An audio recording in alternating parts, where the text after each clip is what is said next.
Witness a révélé aujourd'hui que Denis Christel Sassou Nguesso, le fils du président de la République du Congo, aurait détourné plus de 50 millions de dollars du trésor congolais pour financer son mode de vie opulent.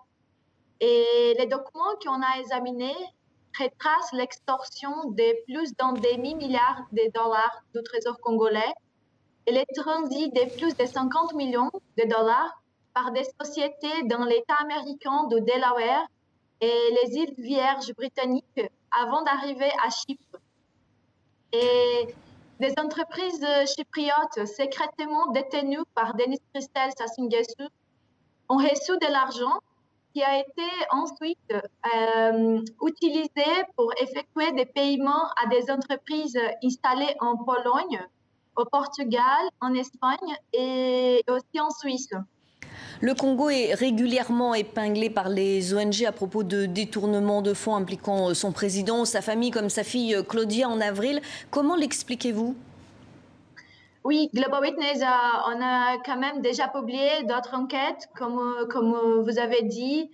En avril, on a révélé que la sœur de Denis Christel Sassou Nguesso, Claudia, elle aurait reçu près de 20 millions de dollars de fonds publics aussi apparemment détournés et utilisés pour l'achat d'un appartement de luxe dans les Trump Hotel Tower à New York. Et pour nous, nos enquêtes fournissent des preuves convaincantes sur la manière dont la famille présidentielle congolaise semble avoir détourné de l'argent des coffres de l'État à des fonds personnels.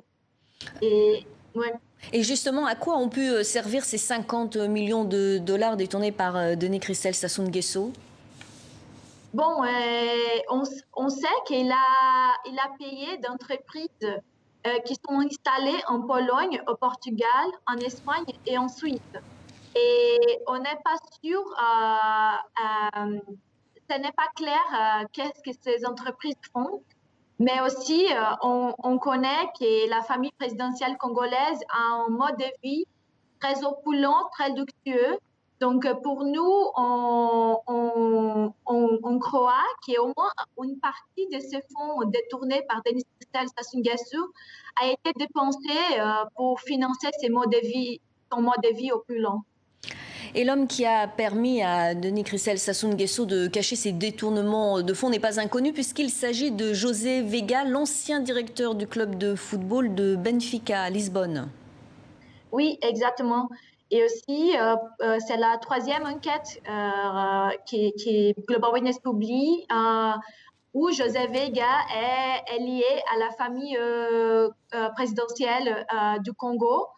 Et aussi, il est un homme d'affaires controversé. Il est déjà le centre d'une enquête portugaise sur la corruption et les blanchiments d'argent au Congo. Et il a joué les mêmes rôles clés dans l'enquête qu'on a écrite sur Claudia Sassou Nguesso. Donc, c'est un homme très proche de la famille présidentielle congolaise.